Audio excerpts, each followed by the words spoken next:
దొండకాయ వేపుడు చేసుకుందామండి. ముందుగా మనం కట్ చేసి ఉంచుకున్న దొండకాయల్ని ఈ ఆయిల్లో వేద్దామండి. వేగనిచ్చి తర్వాత ఉప్పు వేసుకుందాం. ఇందులో ఉండే వాటర్ అంతా ఇంకిపోయి బాగా రోస్ట్ అయిన తర్వాత మనం పసుపు, ఉప్పు, కారం అవి వేసుకుందామండి. అప్పటిదాకా వేగుతూనే ఉండాలి. ఇది మూత పెట్టకూడదు.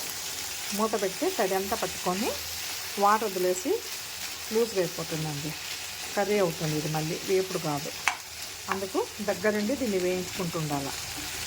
మంట సిమ్లోనే ఉండాలండి. బాగా వేగినాక ఉప్పు, పసుపు వేసుకుందాం. అందుకోండి దొండకాయ మొత్తం రోస్ట్గా అయిపోయింది. ఇప్పుడు కొద్దిగా పసుపు, ఉప్పు వేసుకున్నామండి. ఉప్పు మీ టేస్ట్కి తగ్గట్టు వేసుకోండి. కొద్దిగా పసుపు, ఉప్పు వేసి ఒకసారి బాగా కలుపుకుందాం.